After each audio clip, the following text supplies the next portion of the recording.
महाराष्ट्रात कदाचित युती संदर्भातल्या चर्चा सुरू झालेल्या आहेत, कारण ज्या पद्धतीने शिवसेनेने वेगवेगळ्या मुद्द्यांवरती भाजपला विरोध केल्याचं आपल्याला वारंवार पाहायला मिळालेलं आहे आणि त्यानंतर आता बिहारमध्ये हा राजकीय भूकंप झाल्यानंतर महाराष्ट्रातली युती टिकणार का असा प्रश्न देखील उपस्थित केला जातोय।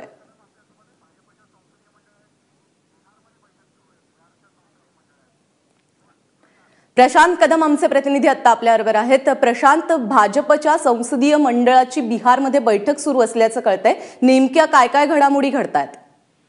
प्राजक्ता, खरं तर नितीश कुमार जेव्हा टीव्हीवरून सगळ्या देशाला राजीनाम्याची बातमी देत होते की म्हणजे नितीश कुमार यांची ही मीडियाला जे ते सांगत होते ते संपल्यानंतर अवघ्या एका मिनिटाभरामध्ये पंतप्रधानांनी स्वतः त्यांचं अभिनंदन करणारं ट्विट केलेलं आहे आणि त्याच्यामध्ये राजकीय मतभेदांच्या पलीकडे जाऊन भ्रष्टाचाराच्या विरोधातल्या लढाईमध्ये आपण एक येण्याची गरज आहे अशा पद्धतीचा ट्विट केलेला आहे।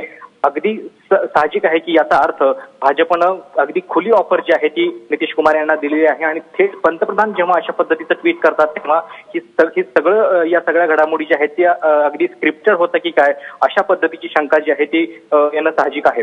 आता दिल्लीतल्या भाजपच्या मुख्यालयामध्ये संसदीय बोर्डाची बैठक सुरू आहे। खरं तर या बैठकीचा योगायोग आणखीन वेगळा आहे।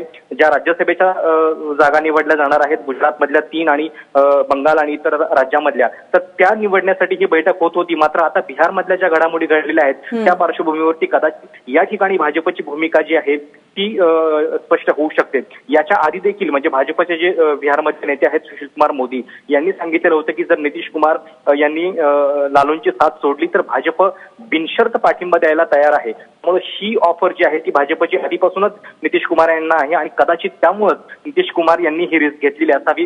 कारण आपण जर बिहारचं संख्याबळ पाहिलं तर एकूण 243 आमदार आहेत आणि त्याच्यापैकी आरजेडी कडे 80, त्याच्यानंतर नितीश यांच्याकडे 71 आणि भाजपकडे 53 आमदार आहेत। म्हणजे 71 आणि 53 असे जर आपण बेरीज केली तर जवळपास 124, म्हणजे जो बहुमताचा आकडा आहे 122, त्याच्यापैकी 2 आमदार जे आहेत ते जास्त होतात आणि साहजिकच याच जोरावरती कुठेतरी नितीश कुमार यांनी ही रिस्क घेतलेली असावी।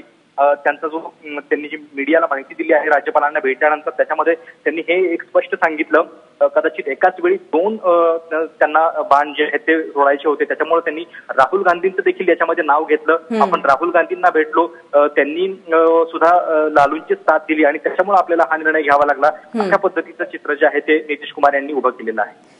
मोदी आणि नितीश कुमार यांच्यातलं जे अंतर आहे ते गेल्या काही काळात आपल्याला वेगवेगळ्या मुद्द्यांवरून कमी होताना पाहायला मिळालं आणि त्यानंतर ही घडलेली घडामोड नक्कीच प्राजक्ता, म्हणजे सर्जिकल स्ट्राईक, त्याच्यानंतर नोटबंदी आणि राष्ट्रपती पदाची निवडणूक या 3 महत्वाच्या घटनांमध्ये सगळ्यात पहिल्यांदा मोदींच्या बाजूला जे उभे राहिलेले होते ते नितीश कुमार आणि जवळपास 20 महिन्यांपूर्वी हे खरं तर महागठबंधन बिहारमध्ये अस्तित्वात आलेलं होतं आणि हे महागठबंधन म्हणजे नितीश कुमार आणि लालू हे देखील एक कधी काळी एकमेकांचे कट्टर शत्रू होते। मात्र ते दोघे एकत्र आले याचं एकमेव कारण होतं ते म्हणजे बिहारमध्ये भाजपचं आक्रमण होण्याची भीती, एक प्रकारे मोदींची भीती आणि मोदींच्या भीतीमुळे एकत्र आलेले हे 2 नेते जे आहेत ते अवघ्या 20 महिन्यामध्ये दूर करण्यामध्ये भाजपला यश आलेलं आहे। त्यामुळं भाजपची जी चाणक्य नीती आहे त्याचं हे यश मानावं लागेल, कारण अगदी पहिल्यापासून नितीश कुमार आणि लालू यांच्या युतीला कसं बदनाम करता येईल, एकीकडे नितीश कुमार यांना गोंजारत राहायचं आणि दुसरीकडे लालूंच्या वरती भ्रष्टाचाराचे आरोप, त्यांच्यावरती नवनवीन सीबीआयचे छापे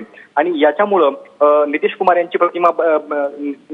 यांच्या सरकारची प्रतिमा बदनाम करण्याचे प्रयत्न भाजपनं चालवलेले होते आणि अवघ्या 20 महिन्यामध्ये हे सरकार आता जवळपास बिहारमधलं सगळं चित्र बदलेल की काय अशी शक्यता आहे। कारण राज्यपालांनी आता नितीश कुमार यांना हंगामी मुख्यमंत्री पदी नेमलेलं आहे।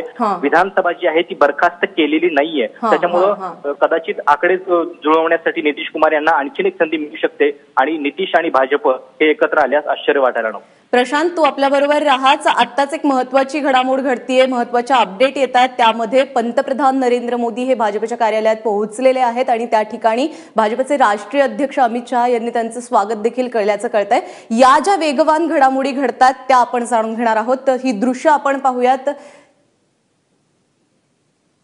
पंतप्रधान नरेंद्र मोदी हे भाजपच्या कार्यालयामध्ये पोहोचलेले आहेत। एक महत्वाची बैठक भाजपच्या कार्यालयात सुरू आहे आणि त्या ठिकाणी स्वतः अमित शहा यांनी स्वागत केलेलं आहे पंतप्रधानांचं आणि त्यानंतर पंतप्रधान आत गेल्याचं आपल्याला या दृश्यांमध्ये पाहायला मिळतंय।